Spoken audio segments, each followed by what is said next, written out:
सन 550 से पहले बाबिल के बादशाह बख्त नसर ने बैतुल मुकद्दस पर हमला कर दिया था। लिहाजा यहूदी डर कर बंधक बन गए थे। हजरत हिजकील अलैहिस्सलाम का ख्याल था कि बनी इसराइल की तबाही इनके लिए सबक है जो अल्लाह की तरफ से दी गई है।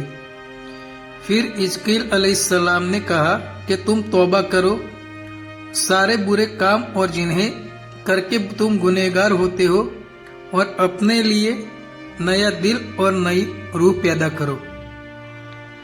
उसके बाद हिजकील अलैहिस्सलाम ने बाकी लोगों से फरमाया कि तुम सब तैयार हो जाओ, हम मुशरिकीन से जंग करने जाएंगे ताकि अल्लाह के नाम को बुलंद किया जा सके।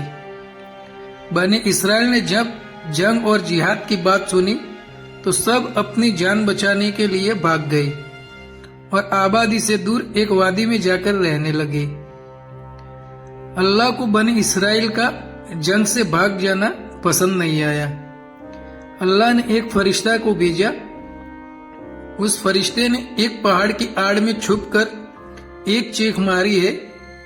इस भयानक चीख को सुनकर सारे के सारे लोग वही के वही मर गए और कहा जाता है कि 70,000 लोग थे। अल्लाहु अकबर, क्या चीख लगाई होगी फरिश्ते ने।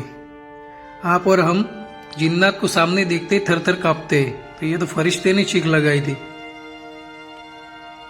तो चलिए आगे बढ़ते हैं। कुछ दिनों के बाद हिजकील अलैहिस्सलाम का उस जगह पर से गुजरना हुआ तो हिजकील अलैहिस्सलाम को इन लाशों को देखकर दिल भर गया। जाहिर सी बात है, इतना टाइम हो गया, उसके बाद हड्डियां तो पड़ी ही होंगी। और अल्लाह से दुआ मांगने लगे, या अल्लाह, ये मेरी कौम के बाशिंदे थे कि जो अपनी नादानी से गलती कर बैठे थे। मेरे रब, ये वो कौम थी जो तेरे हम्द सना करती थी।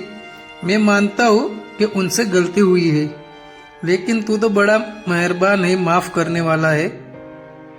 दुआ मांग ही रहे थे कि एक वही आ गई अल्लाह की तरफ से कि ये हिजकील, आप इन बिखरी हुई हड्डियों से कह दे कि अल्लाह के हुक्म से तुम सारी हड्डियां इकट्ठी हो जाओ।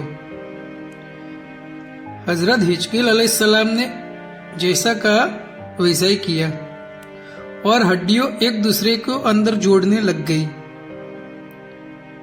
क्या अल्लाह की कुदरत है, और जैसा इंसान था बिल्कुल वैसा ही खड़ा हो गया।